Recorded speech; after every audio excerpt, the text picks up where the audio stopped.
the whispering farmhouse. Gravel grated beneath the tires as Thomas followed the long, serpentine drive. The farmhouse materialized ahead, a somber figure outlined against the bruised twilight. The online photos had been optimistic. Decrepit felt closer to the truth. Paint flaked away like shedding scales, revealing the time-worn timber beneath. One side of the porch slumped like a weary shoulder, and boarded windows stared out like vacant eyes. He cut the engine. The ensuing silence amplified the disquieting stillness of the place. Towering cornstalks, dense and murmuring despite the lack of breeze, encircled the property, effectively swallowing the horizon. They stood like silent guardians, their susurrus hinting at secrets best left buried. He inhaled deeply and climbed out. The air hung thick and heavy, saturated with the aroma of damp soil and something else indefinable, a faint reek of moldering vegetation and ozone. The front door yielded to the key with a rusty complaint. The interior mirrored the exterior's desolation. Dust motes pirouetted in the sunbeams slicing through grimy panes. The air felt stagnant, untouched for decades. Furniture concealed beneath dust sheets resembled shrouded specters. A ponderous, ebony dining table dominated the dining room, circled by rigid chairs. The living room offered a threadbare velvet sofa facing a barren hearth. Its nap felt rough and coarse under his touch. Upstairs, he investigated 3 bedrooms, each echoing the same forlorn atmosphere. One contained a child's rocking horse, its paintwork ravaged, its single glass eye fixed in a vacant stare. A sudden chill prickled his skin. He hurried on. Returning downstairs, he found the kitchen surprisingly serviceable, albeit with outdated appliances. An antiquated gas stove, its burners furred with rust, stood sentinel against one wall. In the corner, a hulking avocado green refrigerator emitted a low thrum, a relic of another era. He pulled it open, empty. A trip to town was definitely in order. As dusk deepened into night, the wind gained momentum. The corn stalks rattled louder, their whispers escalating into insistent voices. Thomas discovered a cache of yellowed newspapers in a drawer and coaxed a blaze to life in the fireplace. The flames danced and snapped, throwing animated shadows across the walls, alleviating some of the suffocating gloom. He settled onto the sofa, drawing the worn blanket around him. The tempest unleashed its fury. Rain hammered the windows, and the wind shrieked around the structure like a tormented spirit. The old farmhouse groaned and protested under the onslaught. A loose shutter broke free, banging against the clapboard with a percussive thud. Thomas started. He reassured himself it was just the storm, simply the old house settling its bones. But a tendril of apprehension coiled in his stomach. He rose to verify the windows, ensuring their latches were secure. The wind buffeted them fiercely, threatening to wrench them free. He returned to the hearth, feeding another log to the ravenous flames. The light pirouetted, morphing familiar shapes into grotesque figures that seemed to writhe in the periphery. A sudden draught snuffed out a nearby candle, plunging one corner into abrupt darkness. Thomas groped for his lighter, his pulse hammering against his ribs. Above the tempest's roar, a new sound surfaced, a tenuous, almost inaudible whisper. It seemed to emanate from everywhere and nowhere, a sibilant murmur that grazed the outer edges of his hearing. He strained, attempting to discern individual words, but only captured a muddled jumble of sounds. He dismissed it as the wind, playing tricks on his senses. But intuitively he understood it was more than that. Something else occupied the farmhouse with him, and it was breathing his name. The dead phone. A maelstrom raged outside, the wind a tormented spirit wailing at the farmhouse panes. Rain hammered the glass, obscuring the world beyond in a blurry watercolor. Thomas burrowed deeper into the armchair's embrace, a well-worn Poe collection trembling in his grasp. He feigned appreciation for the storm's ferocious beauty, a primal spectacle, but each booming peal of thunder twisted his gut. Then, the intrusion, a piercing, insistent trill that knifed through the tempest's orchestra. The antiquated rotary phone in the hall, untouched, presumed defunct, screamed for attention. He jolted, the book tumbling to the floor with a muffled sound.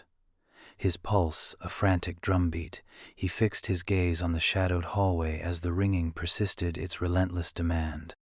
He rose, a wave of gooseflesh prickling his skin.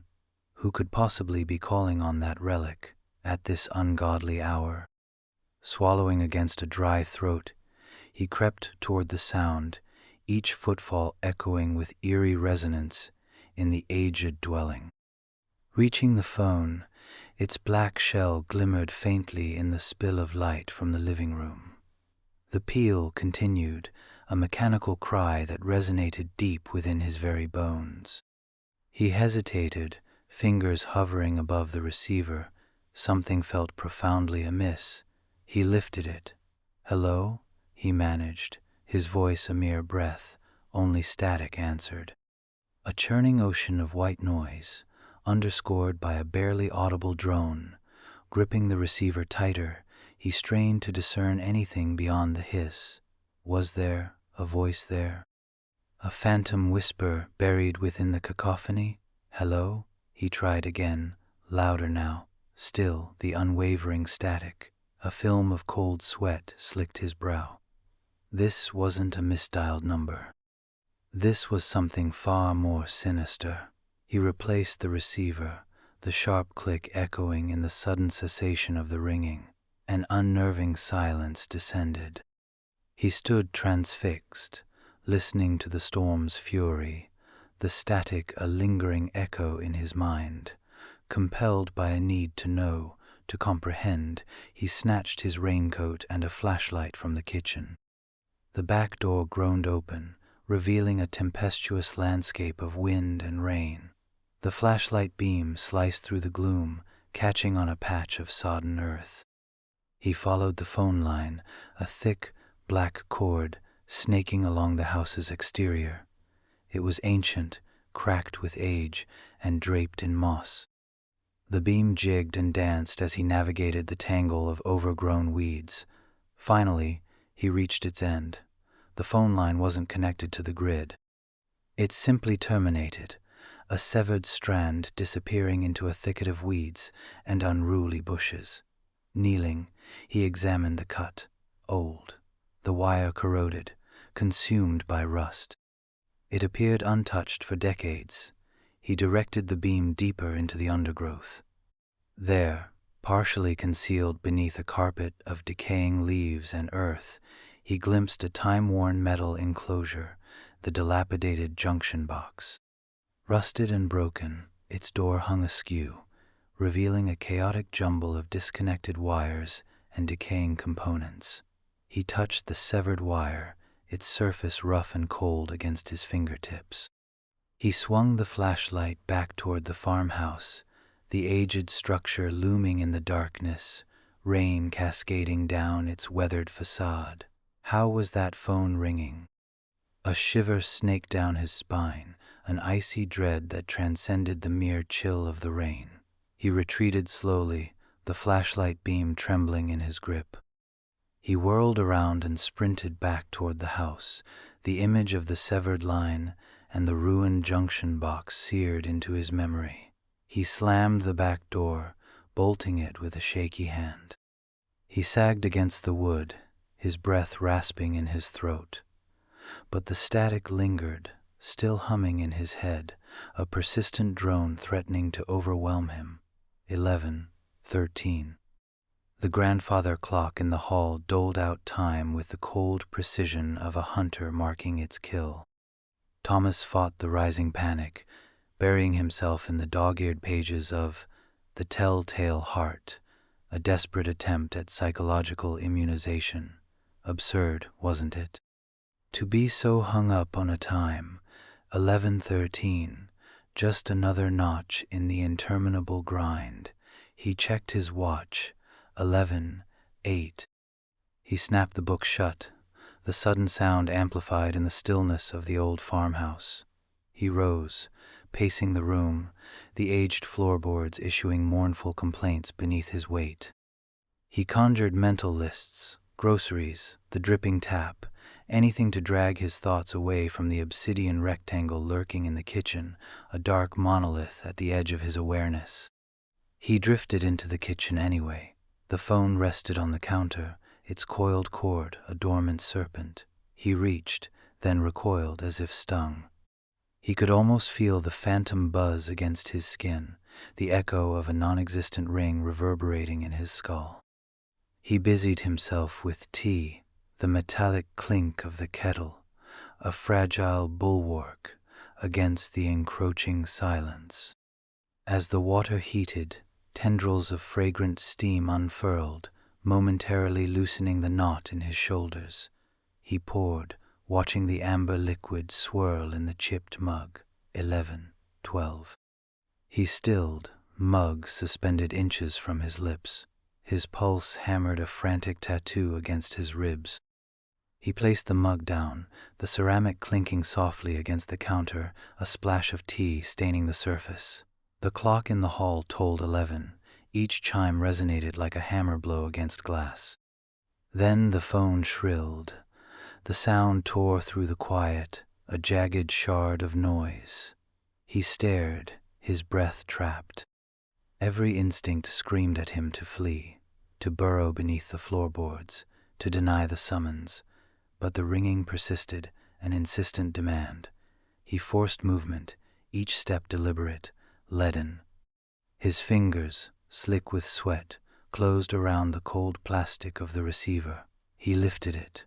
Silence greeted him. He was about to disconnect when it came.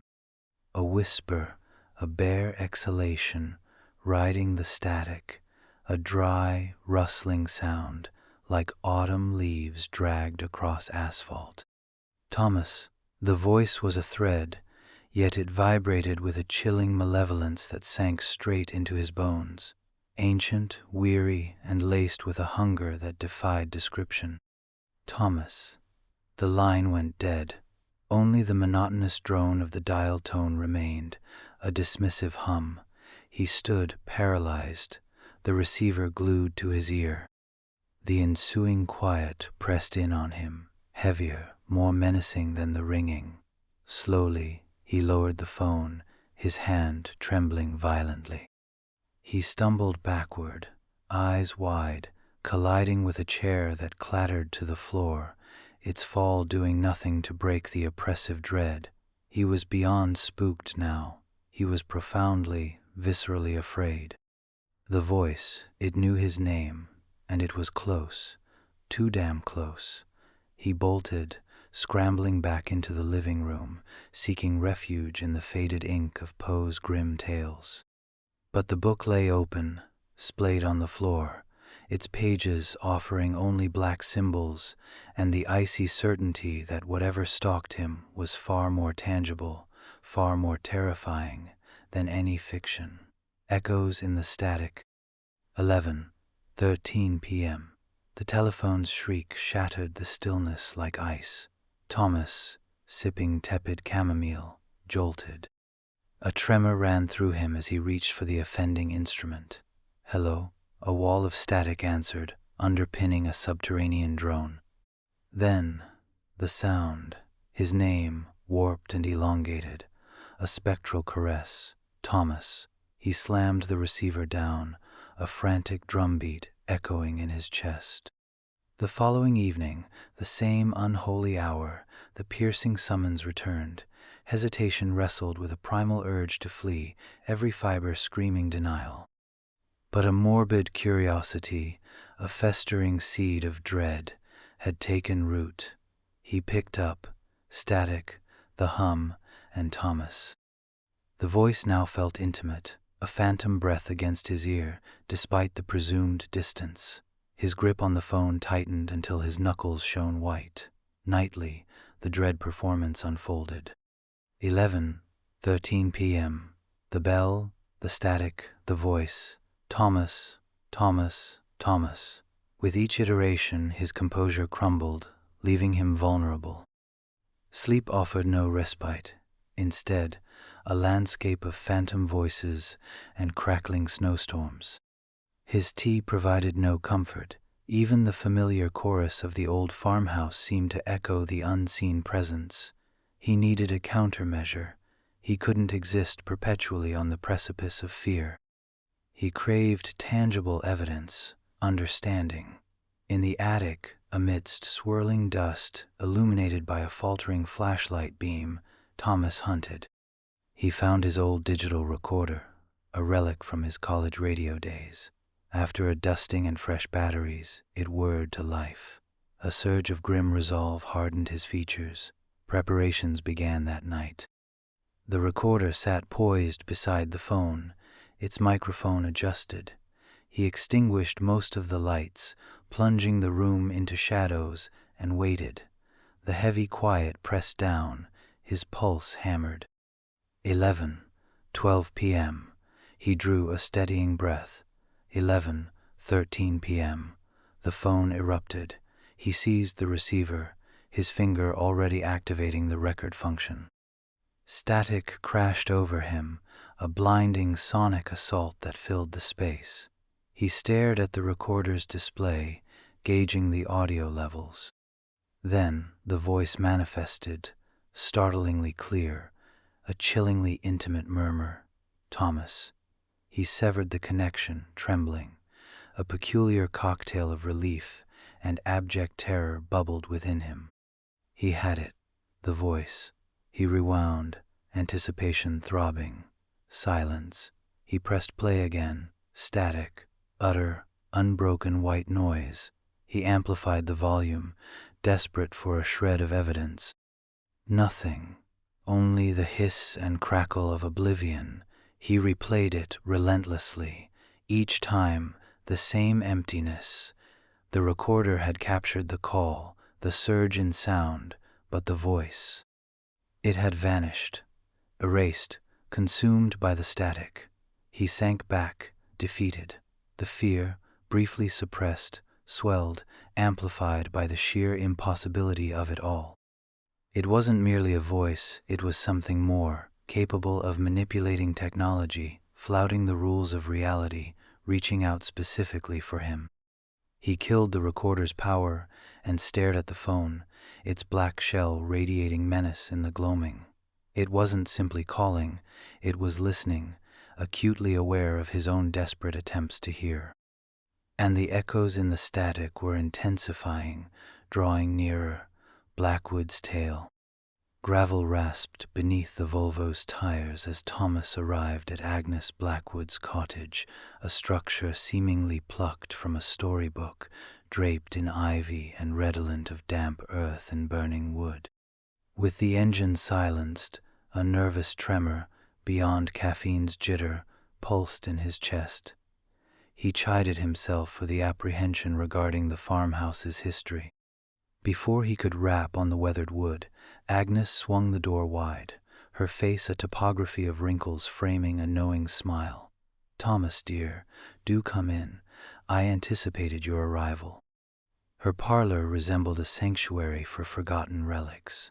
Books teetered from overstuffed shelves, threatening to topple in precarious stacks. An orchestra of antique clocks chimed with conflicting rhythms, the air thick with potpourri and aged paper. Agnes motioned towards a plush, velvet armchair. Its springs groaned a weary welcome as he settled in. "So," she began, her sharp eyes gleaming, "the Thorn place has piqued your curiosity, has it?" Thomas shifted uncomfortably. "Just digging into its past. There's a palpable presence there." Agnes expelled a breath, the sound thick with unspoken narratives. "The Thorns were pillars of this community for generations, farming the land. Elias Thorne inherited the farm in the early 80s, a reticent man, largely a loner. His wife, Clara, however, was the very spirit of the place, a beacon of joy and mirth. They had a single child, a boy they named Samuel. Her voice dipped, a shadow fleeting across her weathered features. Then, in 1987, Elias simply vanished, gone without a trace. One day he was repairing fences, the next nothing. No note, no struggle, no clue. The authorities searched, the neighbors searched, but he was never seen again. A shiver traced Thomas's spine, a stark contrast to the room's warmth. And Clara and Samuel? Clara never recovered from the blow. She faded, consumed by grief and a chilling uncertainty. Samuel was sent to distant relatives. He never looked back. The farm lay dormant for years, a silent memorial to their misfortune. Agnes moved to the window, her gaze transfixed on something distant and unseen.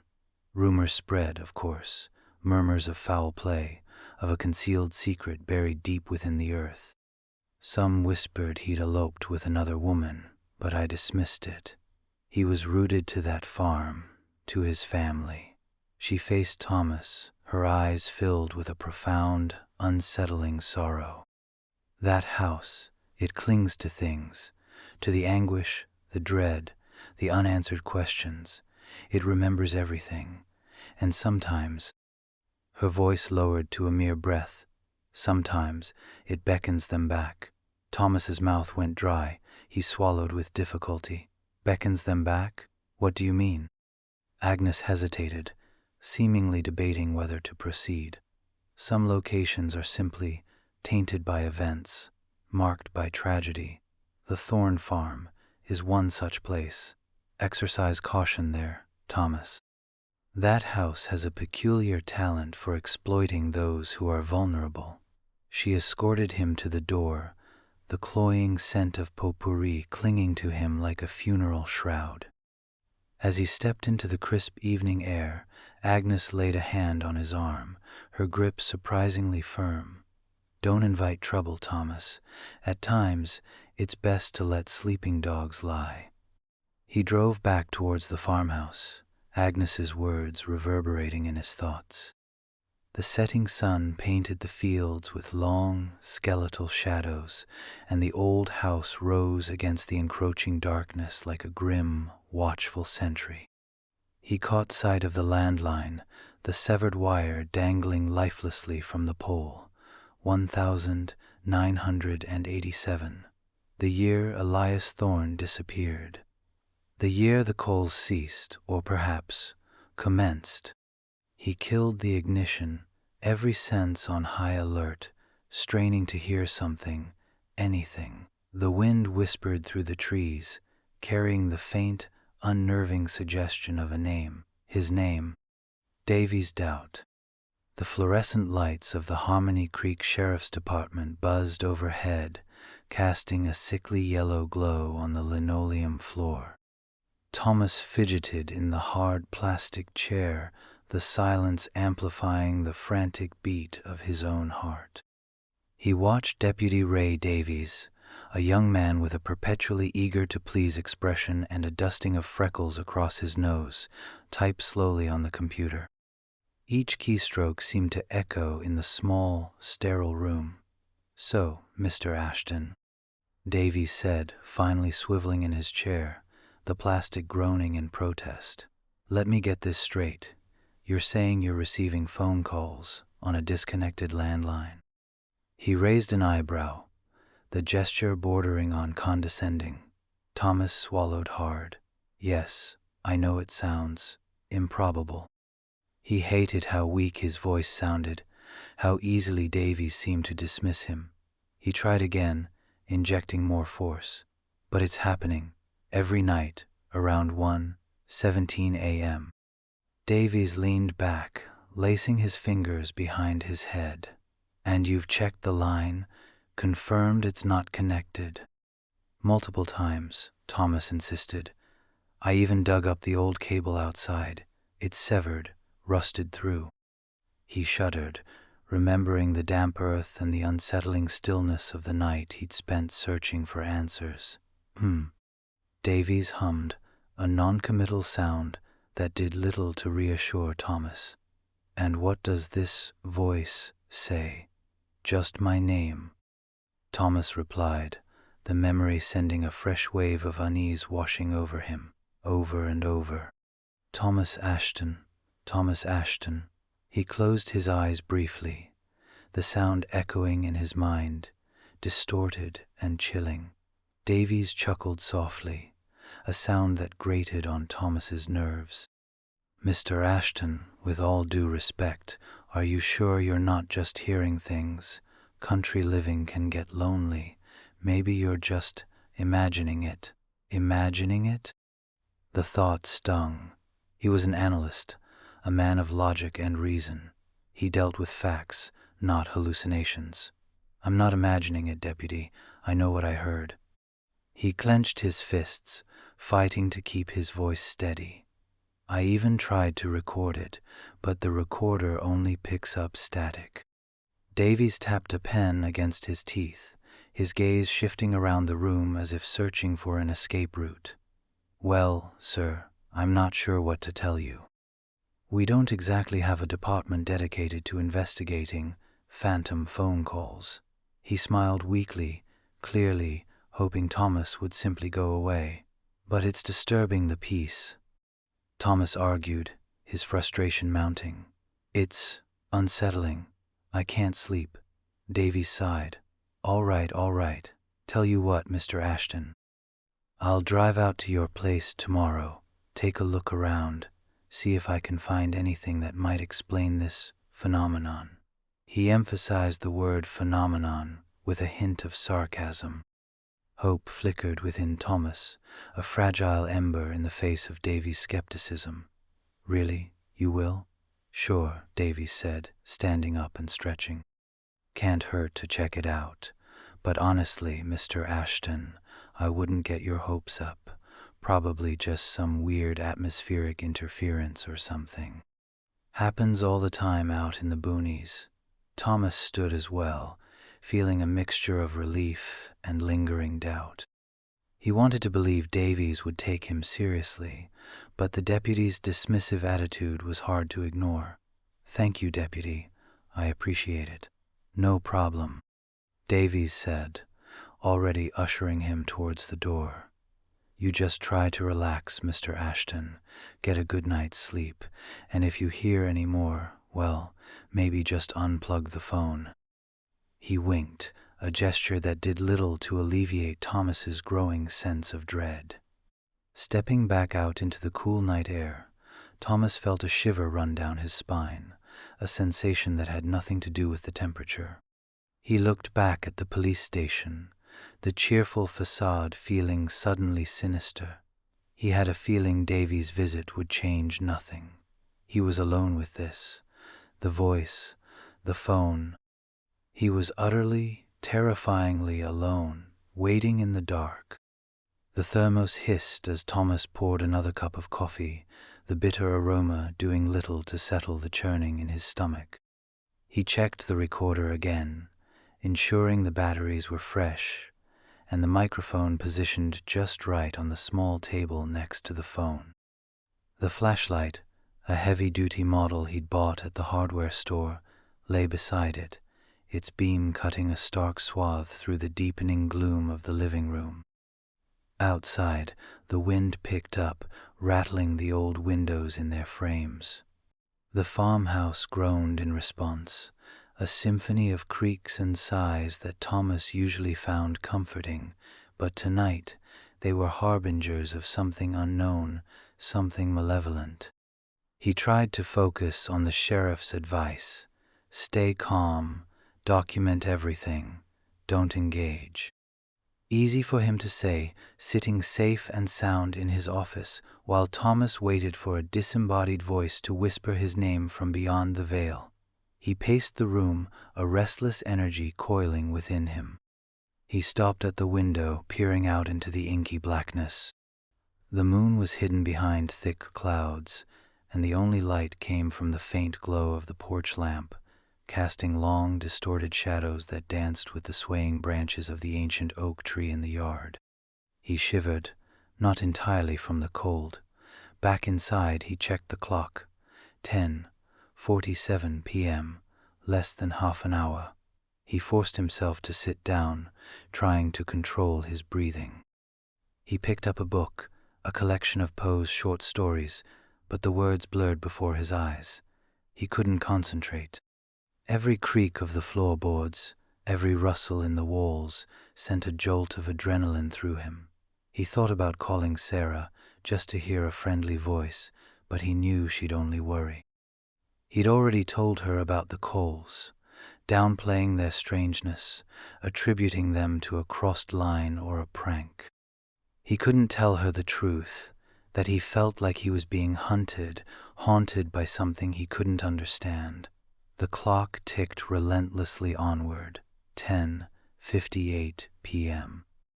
The silence in the house became almost unbearable, amplifying every tiny sound. He could hear the blood rushing in his ears, the frantic beating of his heart. He gripped the flashlight tighter, his knuckles white. 11:05 p.m. He stood up again, unable to sit still. He walked over to the phone, staring at it as if it were a venomous snake coiled and ready to strike. He imagined the wires humming with unseen energy, the voice waiting on the other end, patient and persistent. 11:10 p.m. He switched on the recorder, the small red light, a beacon in the dim room. He took a deep breath, trying to steady his nerves. He felt a cold sweat break out on his forehead. 11:12 p.m. He picked up the phone, his hand trembling. He held it to his ear, the silence on the other end deafening. He closed his eyes, bracing himself for the inevitable. The house held its breath with him. Then the clock struck 11:13 p.m. The voice is here. The jangling phone tore through the room, a strident intrusion. 11:13 p.m.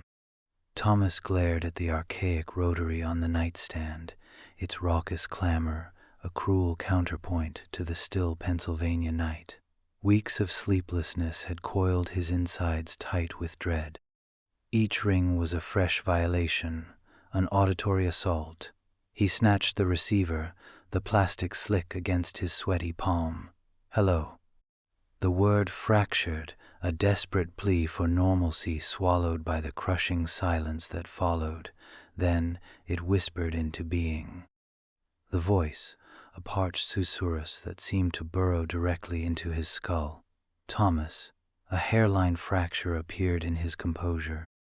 The fear, a stifling shroud, ignited into molten fury. "Who is this? What do you want?"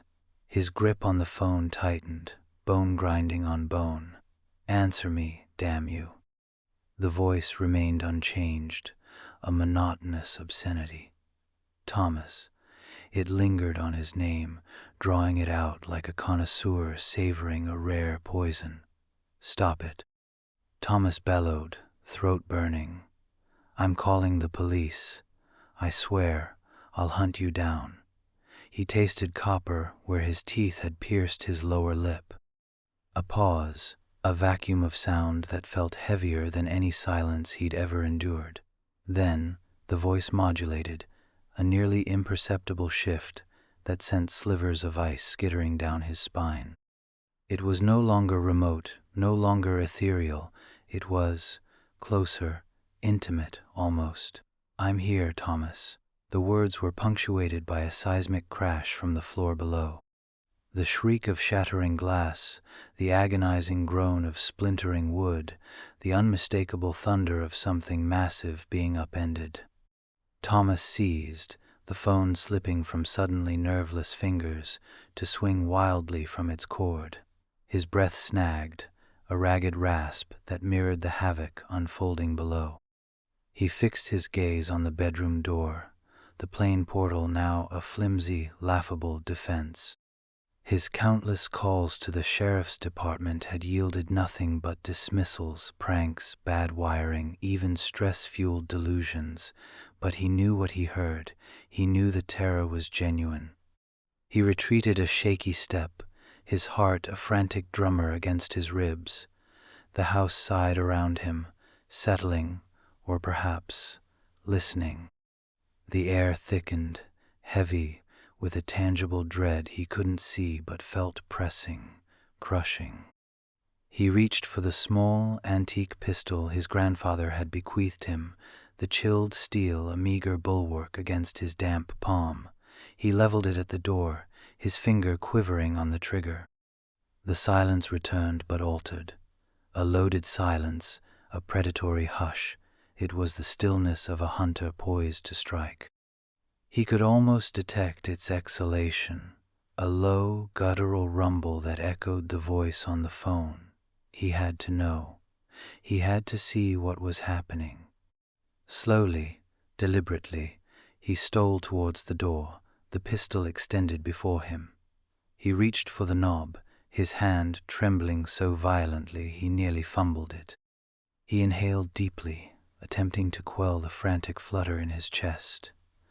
He twisted the knob.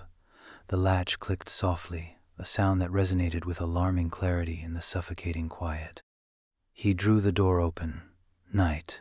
An inky void gaped back at him, the staircase spiraling down into impenetrable blackness.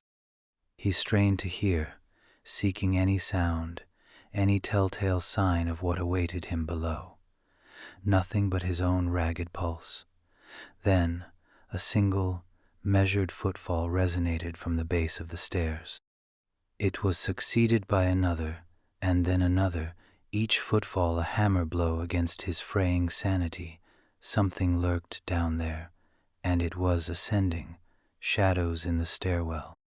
The crash downstairs jolted Thomas awake. His heart hammered against his ribs, a frantic bird trapped in a cage. The ringing had stopped, thankfully, but the silence that followed was somehow worse, heavier, pregnant with something unseen. He lay rigid in bed, every muscle screaming for action, but fear had him pinned. He fumbled for his glasses on the nightstand, his fingers slick with sweat. He had to investigate. He couldn't just lie there, waiting for whatever had made that noise to come upstairs. Swinging his legs over the side of the bed, he grabbed the flashlight from the drawer. Its beam cut a narrow swath through the darkness, a fragile weapon against the unknown. He crept to the bedroom door, his bare feet silent on the wooden floor. The house groaned around him, settling deeper into the night, each creak and sigh amplified by his fear.